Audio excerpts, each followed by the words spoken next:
السلام علیکم ورحمۃ اللہ تعالی وبرکاتہ۔ شب برات جو آنے والی ہے یہ تمام اہل سنت والجماعت کو مبارک ہو، اور رب قدیر اس مبارک رات میں مجھے اور آپ کو بخشش کا پروانہ عطا فرمائے۔ سرکار علیہ الصلاۃ والسلام نے ایک حدیث میں ارشاد فرمایا، یطلع اللہ تبارک و تعالی الی الخلق لیلۃ النصف من شعبان فیغفر لعبادہ الا لاثنین مشاحن وقاتل نفس۔ آپ صلی اللہ تعالی علیہ وسلم ارشاد فرماتے ہیں کہ شب برات میں اللہ تعالی اپنی شان کے مطابق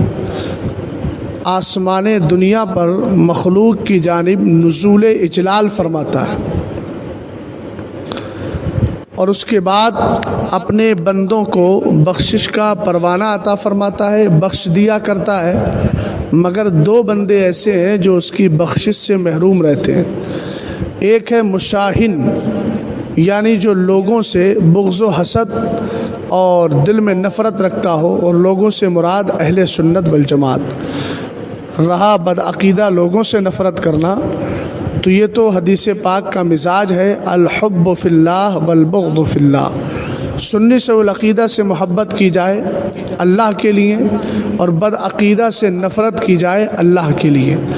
اور جو بندے اللہ رب العزت کی خاطر اور اس کے حکم کو ماننے کے لیے اہل سنت والجماعت سے محبت کرتے ہیں، تو سرکار علیہ السلام نے ایک حدیث میں ارشاد فرمایا، حدیث قدسی ہے، رب فرماتا ہے، انی لا اہم باہل الارض عذابا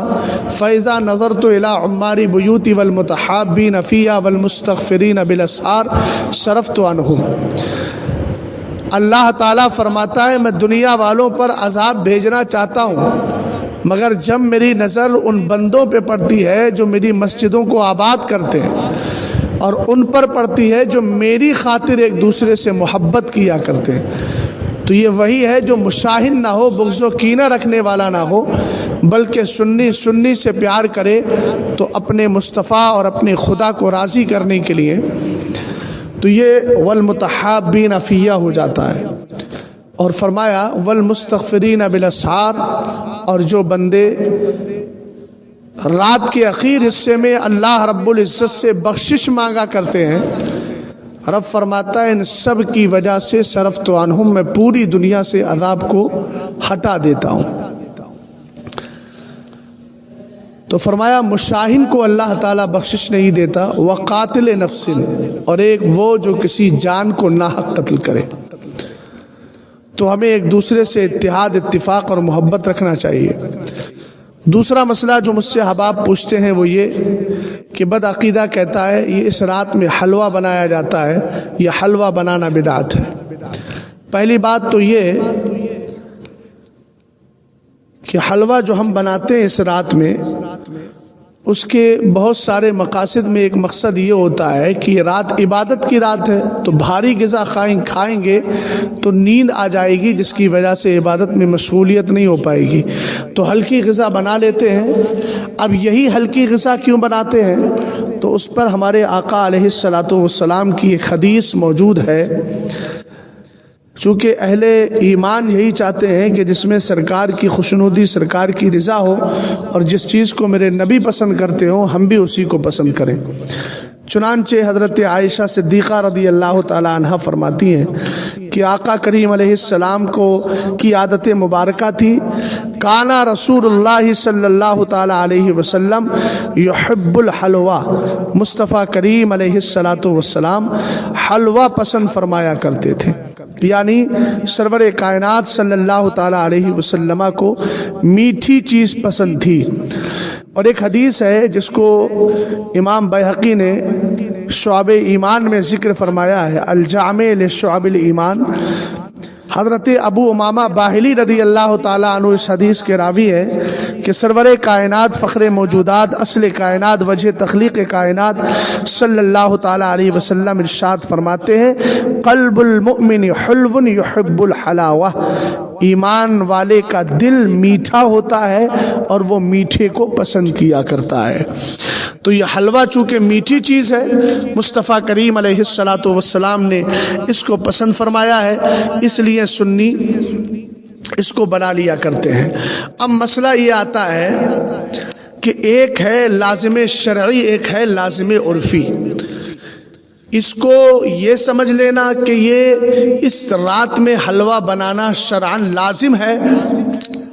تو یہ محض جہالت ہے، اور ایسا سمجھنے کی اجازت شریعت کی طرف سے نہیں ہے۔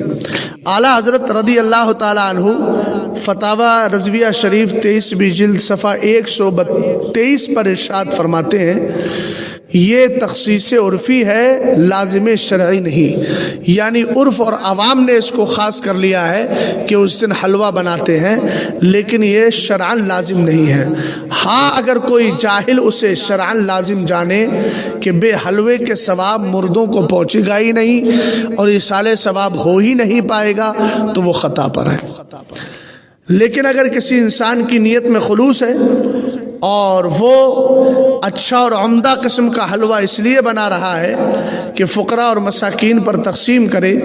اپنے گھر والوں کو اور اہل و عیال اور بیوی بچوں کو کھلائے، تو اس کے تعلق سے امام اہل سنت رضی اللہ تعالیٰ عنہ 23ویں جلد صفحہ 734 پر ارشاد فرماتے ہیں، حلوہ وغیرہ پکانا، فقراء پر تقسیم کرنا، احباب کو بھیجنا، یہ سب جائز ہے۔ لہذا اگر کوئی بدعقیدہ اس کو بدعت سے تعبیر کرتا ہے تو یہ اس کی نادانی ہے،